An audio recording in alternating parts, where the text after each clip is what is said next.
Hello, everyone. I'm Eric Burns, the VP of Sales USA here at Geniusy. Welcome to our webinar, Where Should AI Automation Start? Today, we're going to focus on a question many teams are asking.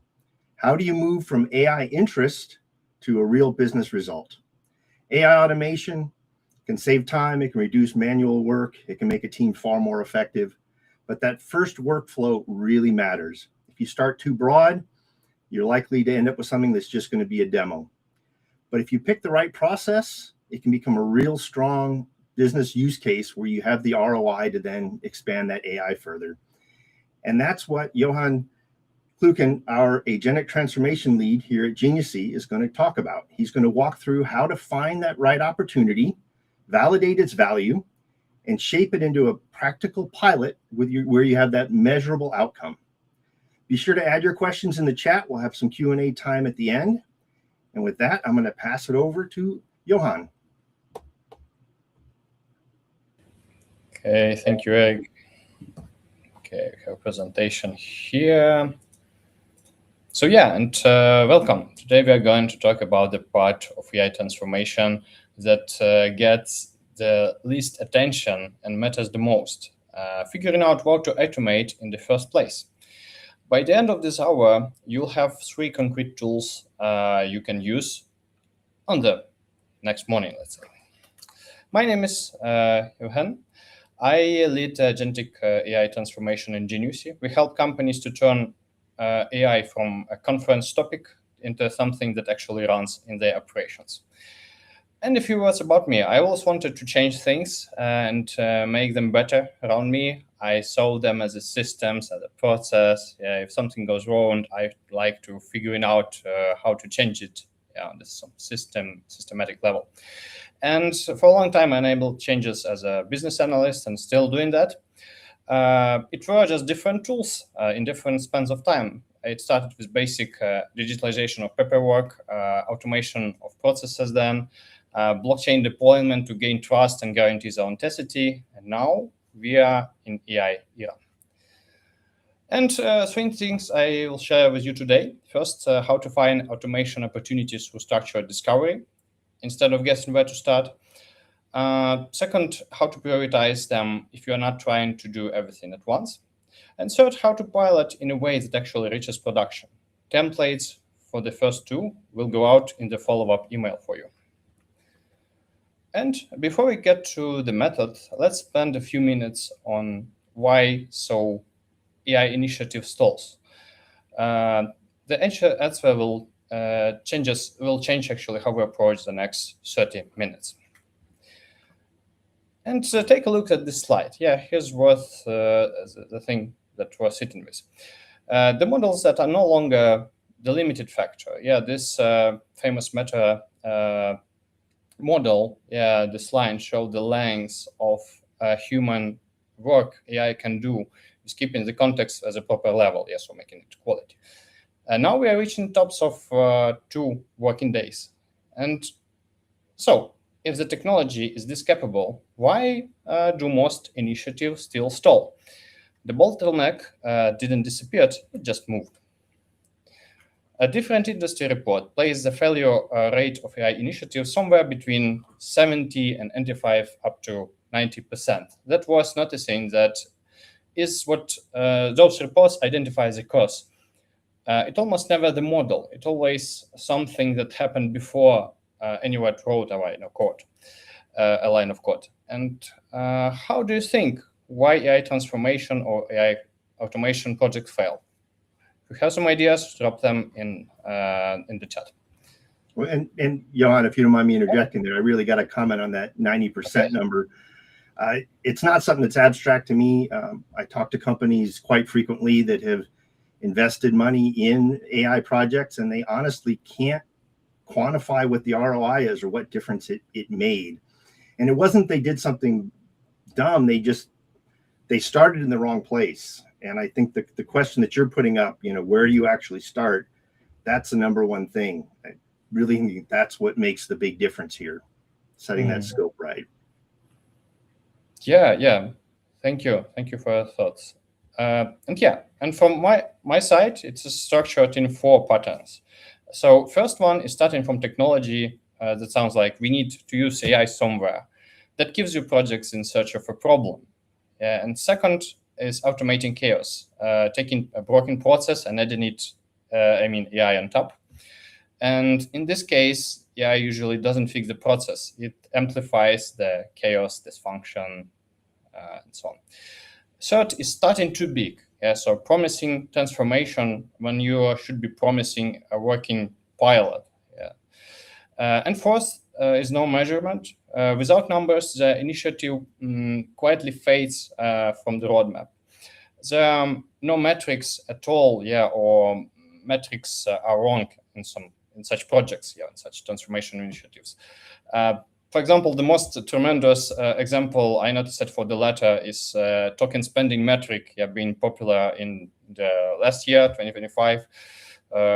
However, it was propagated by AI labs who sell the tokens. Yes, only who's winning is this company's AI labs, and the metric of token spent is not telling something about the value, but maybe about how much money could company spend.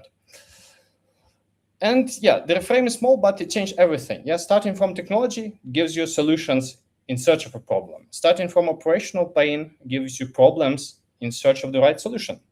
And sometimes the right solution isn't an AI at all. That's a feature, that's a tool, instrument, amongst others, to help you deal with your needs. And we are going to spend the next 10 minutes, I guess, on the most important block of this question, the discovery and how to find the right opportunities. I must say that in Genius, we actually work with about 70-step transformation framework. But for today, we are going to look at the 5 steps that are crucial and really matter for finding opportunities. So we could be built on top of that your framework you would like to fit to your company. Each step exists because if you skip it, you end up in one of the 4 failure modes we talked about. So before any interview, you should align with the sponsor, which function we are looking at, what does success mean, and who we should talk to after. But then you talk to the people who actually do the work every day, not the people who manage them. Sometimes both, they're pretty close, but we're considering some department and some people that performing specific activities or follow some specific process. Their answers are more concrete. When we use the 7-question discovery audit for these interviews, we actually achieving this information. But wait for the follow-up email.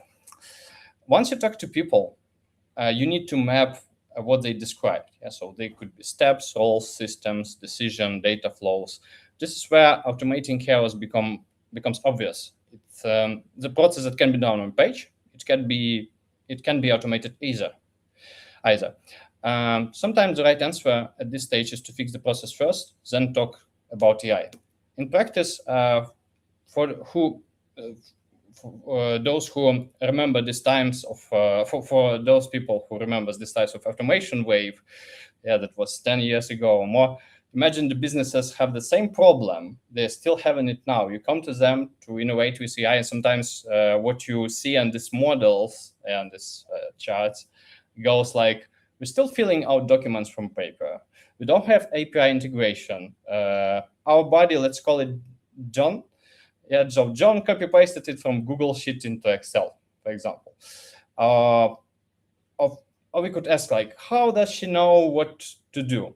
And well, she judges based on her experience, her internal justifications. By the way, the last example, the judgment is a flag of candidate for AI automation, but let's talk about it later. Okay, so 5 questions to define whether AI is the right tool. Data availability. Can we get to the data the AI would need? Is that quality data? Test compatibility. How does this happen often enough to matter? Like some routines, some maybe no-brainers. Recording is a good, reporting, is a good candidate. My personal example, it was deployed, I guess, 1 year ago. I automated my weekly report for my boss, where you need to write what I did for previous week. So I just took my calendar data and summarized it and get this ready report 9 a.m. before sending it to my boss, each Monday. Decision complexity. Is there judgment involved? Yeah, because pure rules belong to traditional automation, not AI. Expected ROI. Is the game worth pursuing? And process standardization. A workflow that changes every week is a workflow you stabilize before you automate. So bottom line here, if you get yes to most of these, let's say 3, you have an automation AI transformation candidate and AI automation candidate as well. Suitable is not the same as feasible. The technical feasibility check looks at the practical reality. So we could ask ourselves, systems involved, which are they? Whether you can access the data, what constraints exist, how complex the build is, what API they expose, what are the constraints like compliance, hosting, policy, vendor lock-in, vendor limitations sometimes, and what delivery risks are sitting in the way. We stopped projects at this stage that looked great in suitability check, better to know upfront than 3 months in. By the end of discovery, you don't have a solution. You have a list of candidates with each with the work to be done, the rough size of the price, and the rough size of the lift of the effort. And that's the raw material for prioritization, which is where we go next. So consider this. And as you have this list, it could be not that small. It could be 20, 30 opportunities maybe. Here's the next failure mode. Try to do them all. So we are moving to prioritization. We see organization before us launching 5 or more AI initiatives in parallel and finish none of them. We also see organizations pick one, finish it, and use that win to fund the next 3. So sequencing matters the more is ambition. The most expensive mistake isn't picking the wrong opportunity; it's just picking too many. The simplest framework that survives contact with reality. 2 axes, so value on vertical, effort on horizontal. Each candidate from your discovery list gets a position. The queens are top left, so you should start here actually. Strategic initiatives, top right. You could plan them for later, for big wins, but big effort. Low value, low effort goes in the backlog, and low value, high effort, you don't do at all. So you could score each candidate. You don't need a calibrated scoring model on the day 1, but you need a shared language. Value is roughly hours, saved times frequency multiplied by frequency, times of the cost of errors when things go wrong, and times of downstream impact. Effort is roughly how many systems you have to touch, how hard the data is to access, how complex the decisions are, and how much change management you will need considering the development efforts, some organizational changes, and so on. Score each candidate from 1 to 5 on each axis, and you'll get the numbers. They shouldn't be precise, but relative position is actually what you need. And here what it could look like, with the real opportunities placed in quadrants. Just an example, sometimes some of them could have different priorities considering the company, but it's yours. It's up to you. The temptation is to go for the high value, how efforts one first, but you should resist it. The first pilot has to win, so pick the top left, pick these quick wins, prove the method, then earn the right to attempt the harder ones. Now, you found candidates, you prioritized. Before you build the full thing, you pilot. This block is about actually pilot and why. So let's speak about the 4 rules for scoping a pilot.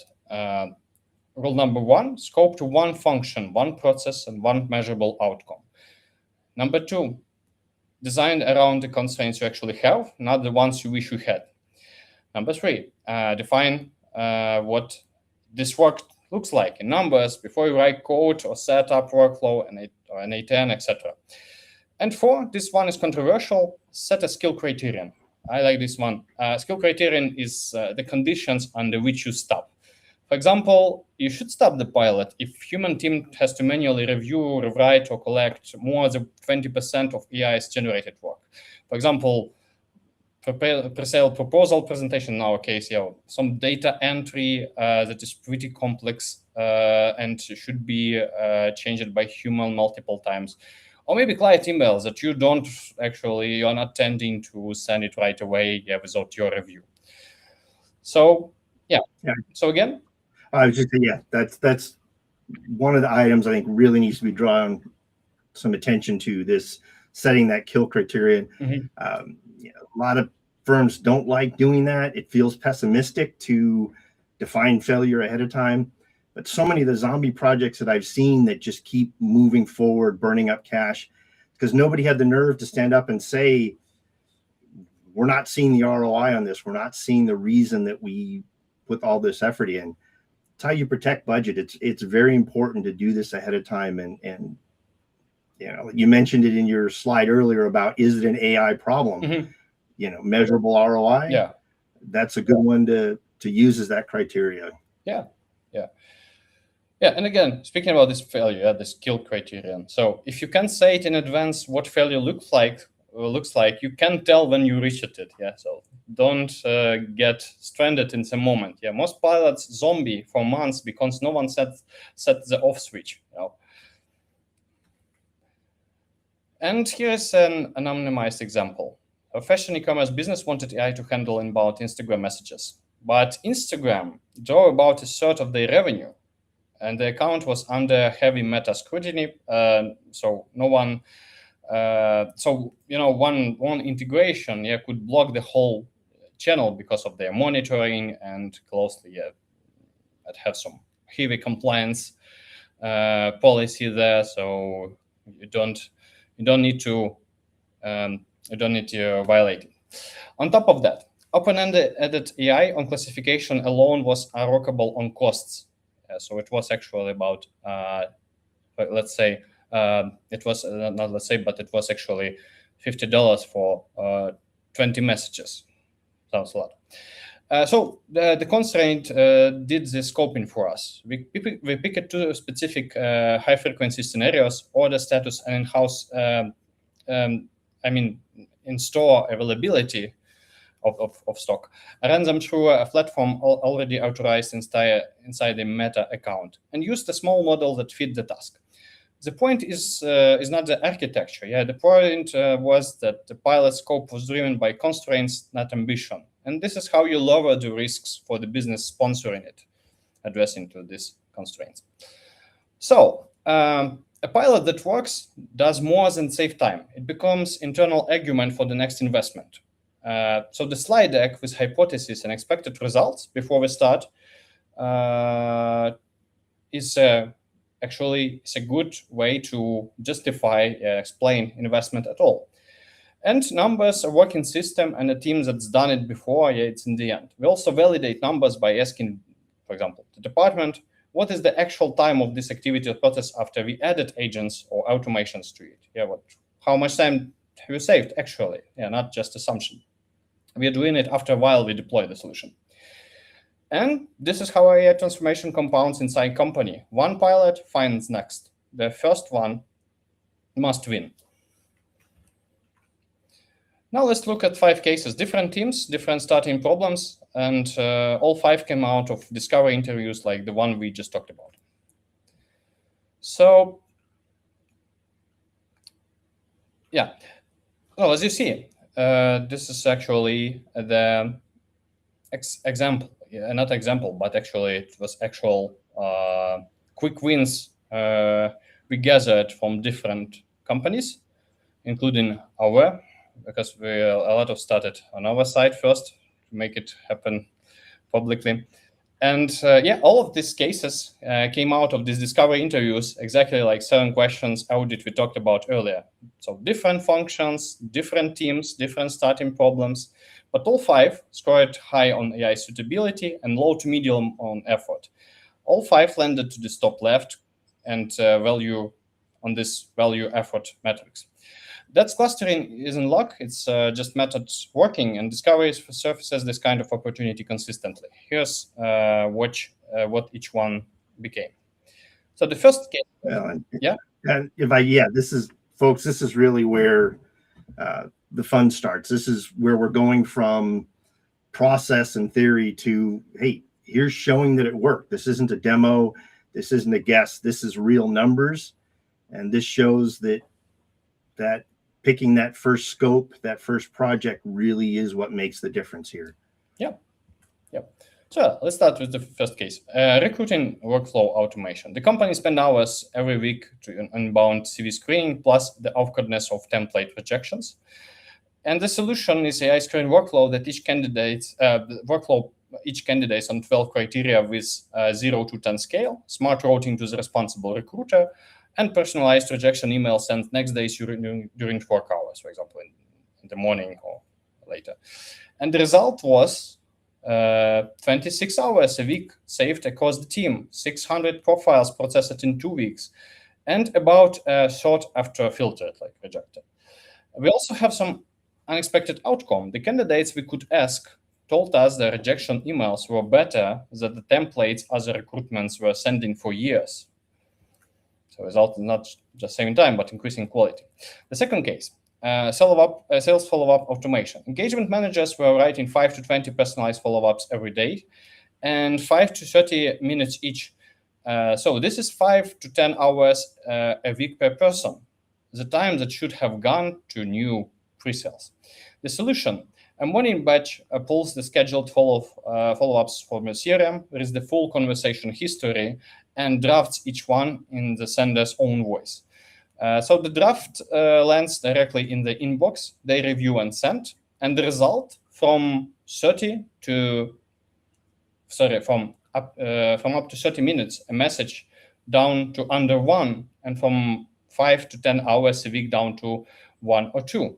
So that's huge. Yeah, this 5 times faster. Yeah. Never mind that a lot of AEs take too long, and by the time they send out that follow-up, it's been too many days.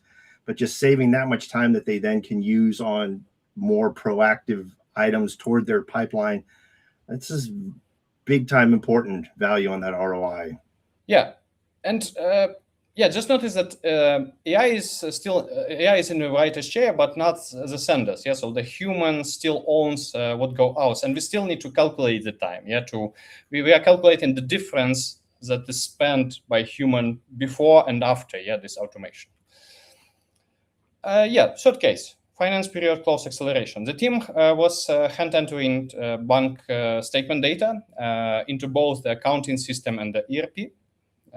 Repetitive, error-prone, and bottlenecks that held up every month's close. So about 30 hours a month gone. The solution is one unified import template. We agreed on that with the department that auto-enriches supplies, line items, and cost centers. A single trigger that creates the expenses in both systems at once, and a reverse workflow that pulls ERP data back out for the budget sheets. And the result is 30 hours a month down to 6, about 80% cut with a faster close and fewer errors. That a coincidence, but we getting this 5x time reduction for the task completion. And actually, we're saying that finance is one of the highest ROI workflows and functions. That usually is undercovered in companies. So take a look on that in your company. Fourth case, resource management decision support. To make one staffing decision, this is our case. So we, as IT software development company, we need to have resources. There are people that are the most valuable assets, of course. And actually, to make one staffing decision, a resource manager was manually copying data across project tracker, the ERP systems, the spreadsheets, and the charts just to compile a single employee profile.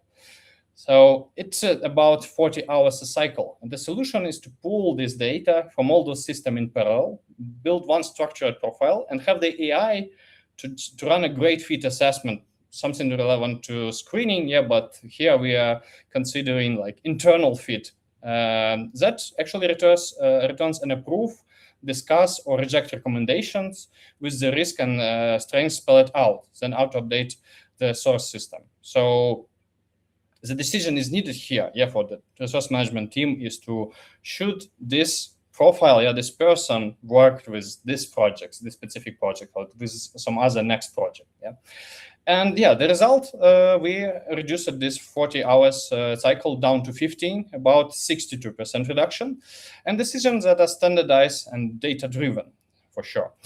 And the last one, my favorite, I guess, lead generation personalization at scale. Good outreach personalization was taking 30 to 40 minutes a lead, which it was actually putting a hard ceiling on volume and left quality uneven across the team. So the team told us that we could do some personalized outreach, but we don't just have enough time. We need to hire more people, because one of this research took 30 to 40 minutes on that. And they just don't have enough people for that, because there's tens to hundreds of leads. And the solution is to generate the company profile once per company, cache it, reuse it for every contact we are trying to reach. Also, the system approached layer role-based contact on top of each lead. So we are getting the company, we are getting the person and his position in the company, his place in the company. And based on that, we could consider also his recent, for example, social activity data, and based on that we could draft some personalized first message, store it again, not just directly send there, but store it for a human to review. And the result is 30 to 40 minutes down to 5 to 10, 35 minutes save it on every lead. And again, this is something that the team previously couldn't do. They couldn't invest much time to personalization. Now they can do it, and they don't need to hire. So we're not talking about cutting off people. We're just talking about the same people that working with you, that and you rely on. They could do more with this one, and could do things that they couldn't do before. So quick recap, 3 tools we have here. Discovery, 5 steps and 7 questions to find opportunities. Prioritization, value versus effort. We are starting in top left with quick wins. Pilot first, scope to constraint, define success, and set a kill criteria. All 3 go out in the follow-up emailing along the discovery questionnaire and prioritization templates, so you could try it yourself. And that's actually it. I'm open for questions. Why we wait for the first one? Here's a question we're thinking about. Out of the things you type in chat earlier, if you type it, let me take a look at it. But which one of would you put in the top left quadrant you scored on value and effort right now?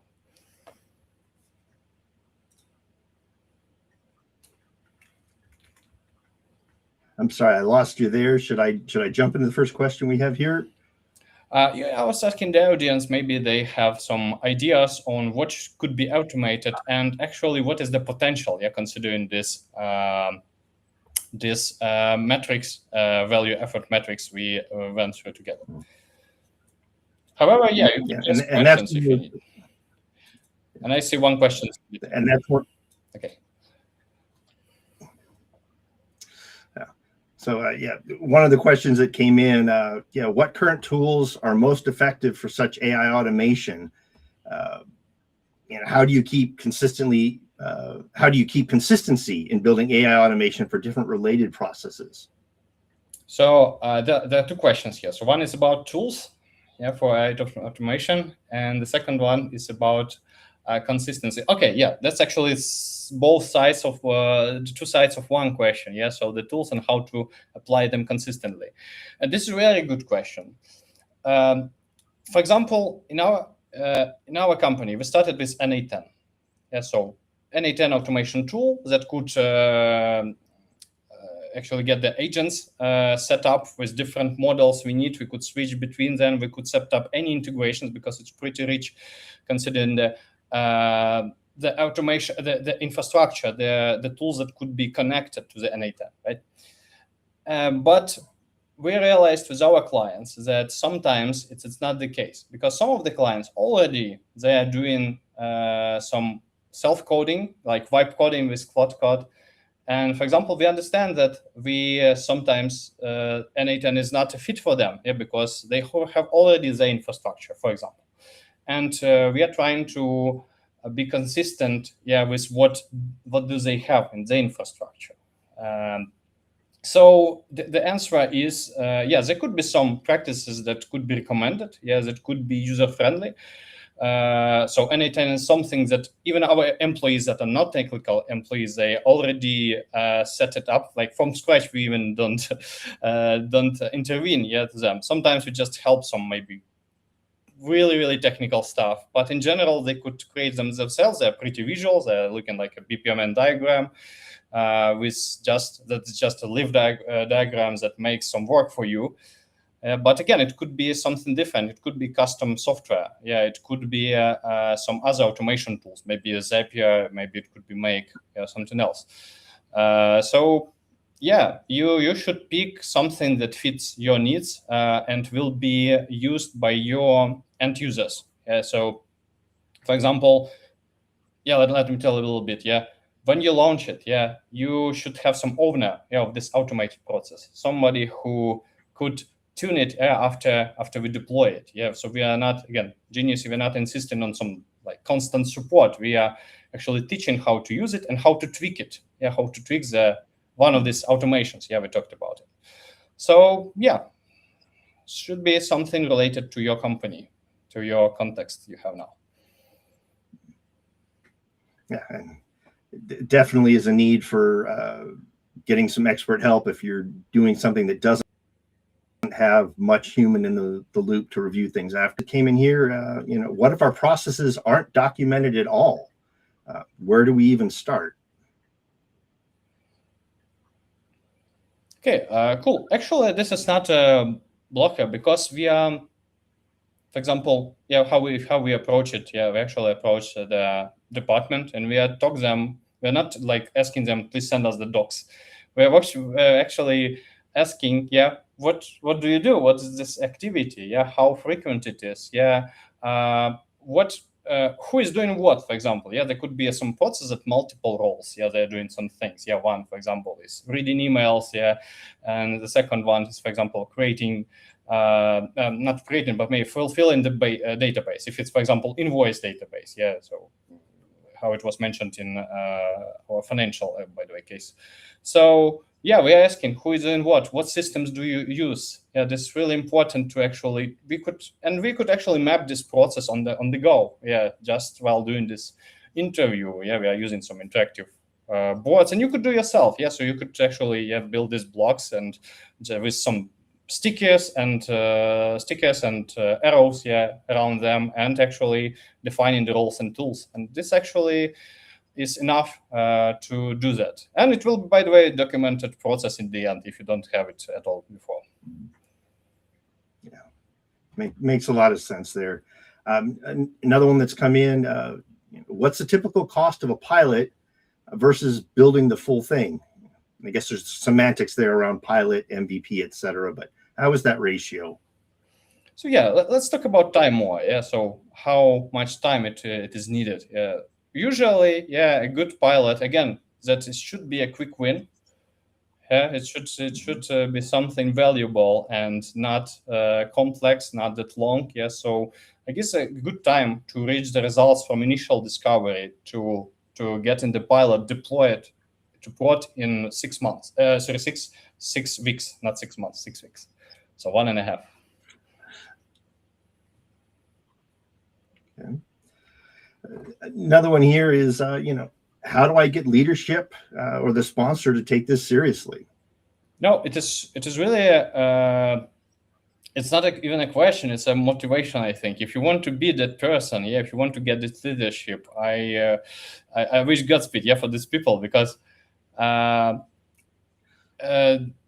are like they're thinking more upfront than others. Yeah, they understand that it could be automated, and it's really sometimes not on the conference. Yeah, it's really something that should be done. One of the problems, the most of the companies are scratching heads how to make it successfully. And if you are the person who is who are apologete or like who is who makes championship on these initiatives, yeah, I think in the eyes of the sponsors of business owners that listening about this AI, they don't have actually any idea what to do with this. They actually find it the people that could provide active participation into that. For example, if you have some process, an idea how to automate it, how to speed up your work, or maybe work of some neighbor department, yeah, it's actually something that you shouldn't be calm, shouldn't be quiet about. Yeah, you should talk about it. You should go to your manager, or to the sponsor, and suggest it. You could calculate. You could like sit on it just for 30 minutes to calculate the ROI just in hours. Yeah, as we discussed in one of our slides. Yes, you could find the ROI, and if it's positive, yeah, this is a candidate that you could consider and try already. Yeah, it's something when you can say that this task I do X times a week and I spend 30 minutes each time. It's very quick to get those calculations. This next one's kind of it's 5x, 10x. It sounds really good. It already is something that you could calculate that it's worth it or not. Yeah. This next one's kind of a spin on that first one. That, hey, what if you've already tried AI and it didn't work? Now, how do you get the leadership and the sponsorship to take it seriously? Actually, I guess all the people, they're living in these waves of AI trend. Yeah, so we started in 2023, about 2023, like with ChatGPT, which you could type to it and it answers to it, like saying, wow, like, yeah. after year one, you are being too skeptical about it, like, oh, okay, it's too primitive, this answer, they're pretty primitive, limited, yeah, it doesn't understand your context, and all this stuff. And the time passed, like 1 year, two, in early 2026, what's happening now, it's like, wow, it's a new revolution, it's a new steps. And now you're saying like, wow, it could do some code for me. Yeah, it could something set up for me already, and without bugs that it was again year or two before. So there will be more waves, more waves up front. The complexity, the LLM infrastructure will grow. Yeah, and there will be more and more cases. And yeah, we live in hard times because you need to follow it and monitor what's new is happening. Yeah, is it quality or not? But believe me, the first companies who will get this trend and who will deploy it to their processes, they will be way more forward. I mean, like times more, considering the productivity, the cost efficiency, maybe value generation than others. Yeah, so it's something that should be monitored, not give up. Yeah, and at least like once per years, consider some initiatives. Yeah, to try it and find some valuable processes and move forward. And again, by the way, this approach, this strictly lean approach for pilots, yeah, it's something that you could already consider, not losing too much money if something goes wrong. Yeah. So this is my advice. Don't give up. But be lean. Yeah, be careful. Yeah, with this initiative. Ready to pivot, I would say. Be lean and ready to pivot. Here's another one that's come in: is how do you engage business or the not so technical people to use AI more to automate their routine tasks? So how could they use? Could you please repeat once again? Yeah, how do you engage the business or the not so technical people to use AI more for automation of their routine tasks? So, well, actually, AI and automation, they are pretty close together. And considering how to motivate them, actually, they're pretty motivated. They have routine tasks. personally hate to do it. They would like to delegate it or put it or postpone it but again, once if it's some reporting, if it's something that you, for example, like to build in some new profile of employee, this is something that you must do because you need to move things forward, but it's like a no-brainer, you know how to do it and so on. Your judgments, they're pretty predictable. You know what to do. And AI is a good opportunity to transfer it, to delegate it to it. So you just could review it, or you just set it up, and it will do the job for you, like on the regular. So I think, first of all, you should talk to these people's pains, considering their routine. I never heard a person that is saying, "Oh no, I love all my job. I love all my routines and stuff." So usually they're saying. So you need to just talk to people and ask their routines, ask their pains, and something that could be changed, so they could do something more creative, more valuable, and so on. They always, I think that most of the people, they actually tend to grow, and tend to move from something they are doing it each day to something more. It will motivate them. That those mind-numbing tasks that are very routine. We talk a lot about end user experience, but hey, what about the end employee experience? And when you can remove that repetitive, boring tasks, give them more time to concentrate on the more complex issues, kind of almost answers in a way, how do you handle resistance from the team being automated? That's kind of a brutal way of putting it there. I understand. So there is a resistance. Again, even what we are talking about and communicating, and actually we are truly believe into that AI is something that is not about to cut off people. And I guess it is reasonable to explain it to the people, because if somebody does the job, some routine, and this activity is no longer in his possession, or his performance, first of all, you're still the expert. You still must control it. Somebody needs to control that AI thing. So we still need people. And again, the routine will be this time that is that is freed up from this routine task will be considered to your growth. So you could do, for example, some more. Maybe you could work on some, I don't know, like more good maybe good reporting, so presentation to your management. Maybe it could probably give you the access to some new activities, or something you cannot just do because you are overwhelmed with the routines. So, and the motivation should be positive, and it actually, I truly believe it should be positive for companies, because again, this is not about cutting costs. This is about enhancing the productivity and enhancing the value that people could do for getting these routines. Makes a lot of sense. I think that's the last of the questions that we have here. I want to thank everyone for joining today. The main takeaway is this: AI automation works best when it starts with a clear business problem, not just starting with the technology itself. You need a repeatable workflow. You need accessible data, definitely a measurable outcome. And you should start with a pilot that's small enough to prove value fast. If some process came to mind while you were watching today's session, that's probably an indicator to you it's potentially a good place to start. The next step is to pressure test it, check the value, the feasibility, build a realistic pilot and what it would look like.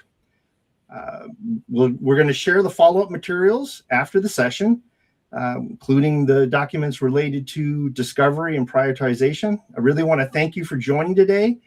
Feel free to connect with us if you want to explore your first AI automation opportunity further. Guys, thank you for joining. I invited you to enjoy the follow-up email with these materials. You could actually try even in your routine process. No matter where you're working, what you're doing. So you could, believe me, with AI automation, you could do it faster. There's something that AI could do for you or instead of you, which will again save you more time for more fun.